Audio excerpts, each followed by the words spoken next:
Welcome to Cheater Confessions. Let's get started with today's story. My wife Karen left on a Friday morning for a girls' weekend in Scottsdale. Jessica booked the hotel, she told me while pulling her suitcase into the hallway. 3 days, too much wine, bad karaoke. At the elevator, she kissed me and smiled. Don't spend the whole weekend working, Howard. I'll try to survive, I said. At that point, I still thought I had a normal marriage. Karen and I had been together 8 years, married for 5, no kids. We lived in a condo downtown that I bought before the wedding. Things had felt distant lately, but not broken. At least, not enough for what came next. On Sunday evening, she texted me after landing. Instead of coming home, she wanted to meet for dinner at a steakhouse near the marina. That immediately felt strange. Karen hated going out after flights. Usually she wanted pajamas and silence. Still, I drove there. I was already seated with a drink in my hand when she walked in. The first thing I noticed was her face. She looked nervous, eyes slightly red like she'd been crying earlier. The second thing I noticed was the ring. Big diamond. Left hand. I stared at it as she sat down across from me. "What's that?" I asked. Karen glanced down at her hand like she forgot it was there. "Howard, we need to talk." I leaned back slowly. "Start talking." She took a breath. "I've been seeing someone else." No emotion, just rehearsed guilt. "For how long?" "About 10 months. I nodded once. "And the ring?" Her voice got quieter. "He proposed this weekend. And you said yes." She looked down. "Yes." The waiter came over to take our order, then immediately realized he picked the wrong moment. Karen waved him away. I kept my eyes on her. "Does your fiancé know you still live with your husband?" "It's complicated." "No," I said calmly. "It's disrespectful." She looked around nervously. "Can you lower your voice? You came to dinner wearing another man's ring." Karen swallowed hard. "I was going to tell you after I figured things out." I almost laughed. "So the plan was to stay married to me until your next life was secured? That's not fair." "It's exactly fair." For the first time, she looked scared instead of guilty. "Howard, please don't do something crazy." That line made my decision for me. I reached into my wallet, dropped cash on the table, then stood up. "I'm not the one who did something crazy." "Where are you going?" "Home," I said. "You shouldn't come back tonight." Then I walked out and left my wife sitting there with another man's engagement ring on her hand. I didn't sleep much that night, not because I was heartbroken. That came later. My brain was busy connecting details I should have noticed months ago. Late work trips, random weekends away. Her phone suddenly always face down. By 6 in the morning, I stopped thinking about the marriage and started thinking strategically. Karen spent the night at her sister Melissa's place. She texted me around 8. "Can we please talk calmly today?" I answered once. There's nothing left to discuss. Then I called my attorney. David Stanton had handled a commercial deal for me years earlier. Sharp guy, no wasted words. After I explained the situation, he asked, "Condo was yours before the marriage?" "Yes." "Good," he replied. "Then document everything and don't let emotions make decisions." "File the divorce paperwork," I told him. By noon, I had separated our finances, changed passwords, secured important documents, and hired movers for the next morning. I wasn't trying to punish Karen. I was removing a problem before it became bigger. Tuesday morning, the movers arrived at 8. One guy looked at the framed wedding photos on the wall and said, "Divorce?" "Something like that," I answered. Karen's things packed up fast. Clothes, jewelry, office desk, boxes of cosmetics, expensive bags she barely used. What hit me hardest wasn't what she owned. It was how little of herself was actually tied to the condo, like part of her had already left months ago.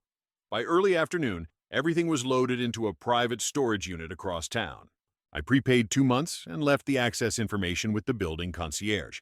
Then I changed the locks. At 6 that evening, my phone exploded. "Howard, why isn't my key working?" Another message came seconds later. "Did you seriously move my stuff?" I finally answered the call. Karen sounded furious. "You locked me out?" "Yes." "You had no right. You got engaged to another man while married to me. I'd say we're past normal roommate rules." "You're being cruel." "No," I said calmly. "Cruel would have been letting you keep using me while you planned your next marriage." Silence. Then she switched tactics. "Thomas doesn't know the full situation." "That sounds like your problem. You're really throwing away 8 years?" I looked around the quiet condo before answering. You threw it away the second you said yes to him. Her breathing got shaky after that. So that's it? Yes. And for the first time since that dinner, Karen realized I wasn't going to fight for her. 2 days later, I got a call from an unknown number while leaving the gym. Howard? Male voice. Calm. Careful. Who's this? My name is Thomas Reed. I stopped walking. There was a short silence before he added, I think we need to talk. We met the next evening at a cigar lounge downtown. Thomas was older than I expected. Mid-40s maybe. Expensive watch. Calm posture. Looked like a man used to being in control. Not the kind of guy who knowingly proposes to a married woman. The second he sat down, he said, Karen told me you two were basically separated. We weren't. His jaw tightened slightly. She said you refused to finalize the divorce. There is no divorce. Not yet. That hit him hard. For the next hour, we compared timelines, business trips, girls' weekends, late nights. Every lie Karen told one of us matched perfectly against the other. Thomas rubbed his forehead slowly. She told me the condo belonged to both of you. It doesn't. She said you barely spoke anymore. We had dinner together 3 nights before she left for Scottsdale. That one visibly bothered him. Then I asked the question that mattered. When exactly did she tell you she was leaving me? Thomas let out a bitter laugh. That's the thing. She kept delaying it. Why? She said the timing had to be right financially. There it was. Not emotion. Strategy. Thomas stared down at his whiskey for a few seconds before speaking again. She told me she needed a little more time before making the transition official. Transition. Interesting word for destroying a marriage. I leaned back in my chair. You know what that means, right? He looked at me already knowing the answer. She was going to stay with me until you fully replaced me. Neither of us spoke for a moment after that. Finally, Thomas reached into his pocket and pulled out a small black ring box. He stared at it quietly. I thought I was building a future with her, he said. You still might be, I answered calmly. But now at least you know who you're building it with. That was the moment I saw doubt fully settle into his face. Not anger, not jealousy. Just the realization that the woman he proposed to probably never told him the truth about anything important. The second Karen realized Thomas and I had spoken, her entire attitude changed. Up until then, she still thought she could manage the situation. Keep me calm, keep him committed, control the story. That ended fast. She started calling constantly, not emotional at first, strategic. Howard, whatever Thomas said, you need to understand he's twisting things. I laughed once. I didn't need his help. You already confessed at dinner. Then came the guilt. We had 8 years together. You should have remembered that before getting engaged. Then anger. You're trying to destroy my life. No, I said. I'm just refusing to protect it anymore. The calls didn't stop. That same week, Karen's father tried calling me twice. I didn't answer. A little later, he sent a message saying I had thrown his daughter out and treated her like garbage after everything we'd built together. I stared at the screen for a second before replying. Ask Karen for the full story. He never answered after that. 3 days later, Karen showed up at my office. My receptionist called me first.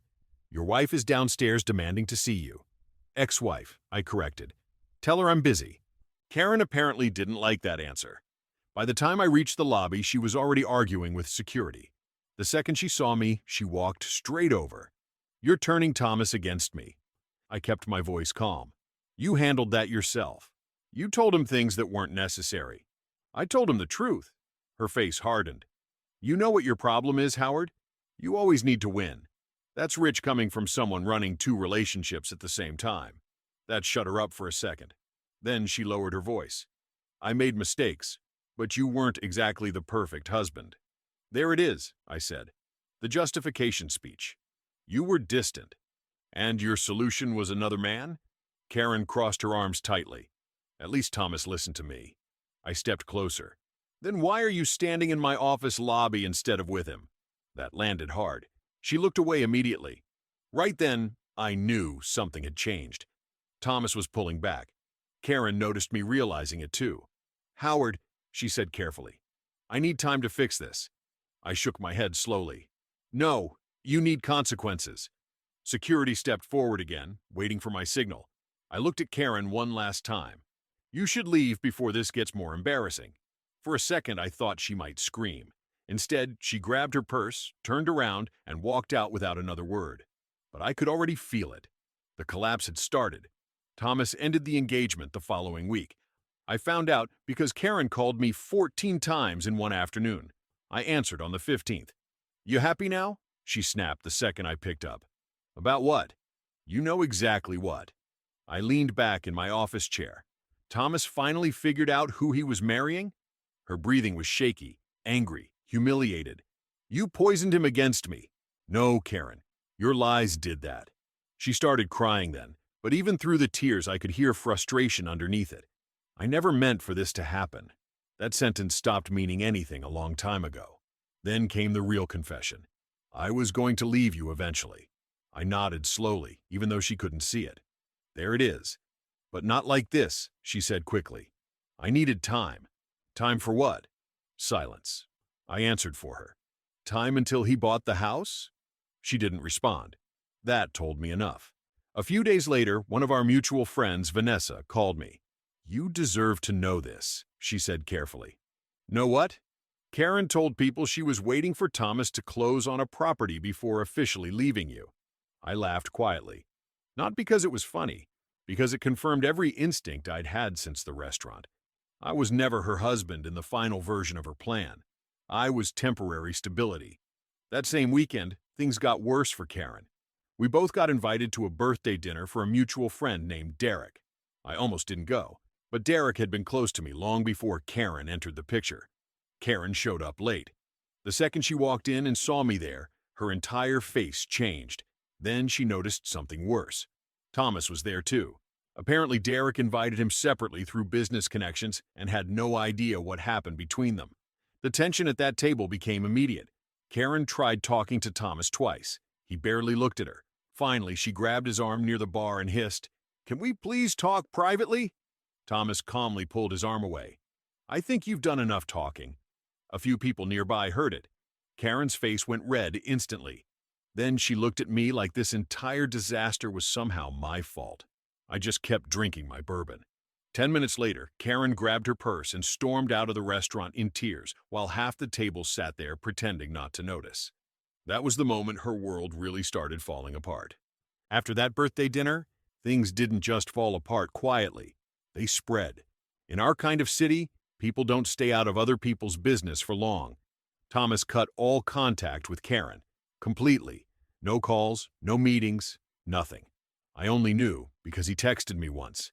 "She lied to both of us. I'm done." I didn't reply. I didn't need to. A week later, I heard from Vanessa again. "She's not doing well," she said on the phone. "That's unfortunate," I answered, and meant it in a neutral way. It wasn't anger anymore. It was finished business. Karen tried damage control after that. She started telling a different story to people. At first, she said I was controlling. Then it became that I had abandoned her. Later, she claimed Thomas had misunderstood everything. None of it held, because people already knew too much. At work, things got uncomfortable for her. Thomas didn't work directly in her company, but they were in the same industry, same events, same circles, and people talk. She stopped showing up to networking events, stopped posting, stopped being visible. Then her father called me. I almost didn't pick up, but I did.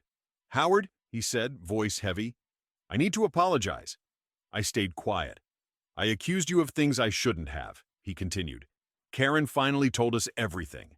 I leaned against the counter. "She should have told the truth sooner." "She's lost everything," he said quietly. "That was her choice." He didn't argue, just sighed. "I'm ashamed of how we reacted." "I appreciate you saying that," I replied. And I meant it. A week after that, I got a final message from Karen. Email this time. Everything else had already been blocked. It was long, emotional, carefully written. She said she was confused, that she never meant for things to go that far, that she hoped someday I could understand her. I read it once, then closed it. Not out of anger, out of finality, because there was nothing to respond to anymore. A few weeks passed without anything from Karen. No calls, no emails, no new stories, just silence. That was when I finally started to notice how different my life felt without constantly reacting to chaos. Work stabilized. Sleep came easier. The condo stopped feeling like a place I needed to mentally manage. The divorce moved fast after that. There was nothing to argue about anymore. Everything was already documented, already separated, already decided. It was finalized without a fight. Karen didn't contest it. She just signed. She had already moved back in with her parents by then. I heard later she tried transferring jobs out of state, but it didn't fully work out. Quiet exit. No explanation. No public version that held up for long. Then I got one last message from Thomas. Short. Direct. I'm doing better. I started seeing someone new. I just wanted to say thanks for telling me the truth when you didn't have to. I stared at that message longer than I expected. Not because it surprised me, because it confirmed something important. We both moved forward. She didn't. I replied simply, "Take care of yourself." And that was it. A clean ending on that side. Karen, on the other hand, tried one final approach. She showed up at my building one evening. The doorman called me first. "Your wife is downstairs," he said. "Ex-wife," I corrected automatically. "Tell her I'm not available." She didn't leave right away, so I went down. She looked different. Not dramatic, just worn down. Like someone who had been running out of places to stand. "I just need 5 minutes," she said. "You had months," I replied. "I made mistakes," she said quickly. "I know that." I nodded once. "Yes, you did." Her voice lowered. "Do you ever think about us?" I didn't hesitate. "No." That answer hit her harder than anything I had said before, because it wasn't angry. It was final. She looked down for a moment, then back up. "I thought you would fight for me," she said quietly. I shook my head. "I don't fight for people who leave me halfway out the door." Silence again. Then she asked the question that mattered most to her. "Do you hate me?" I thought about it honestly. "No," I said. "I just don't include you in my life anymore." That was worse for her than hate, because hate still means you matter. I stepped back toward the elevator. "You'll be okay," I added, not unkindly. "But not here. Not with me." The doors opened behind me. I stepped in, and before they closed, I saw her still standing there, not angry anymore, just realizing there was nothing left to negotiate. Later that night, I stood in the living room and thought about how fast everything had changed, not in a dramatic explosion, but in steps. Dinner, a ring, a truth, and then consequences doing what they always do when you stop interfering with them. I poured a drink, looked out over the city, and thought about how strange it is. Sometimes the biggest changes don't come from what someone does to you. They come from the moment you stop letting them stay. And from that moment on, I didn't look back. Thank you for watching.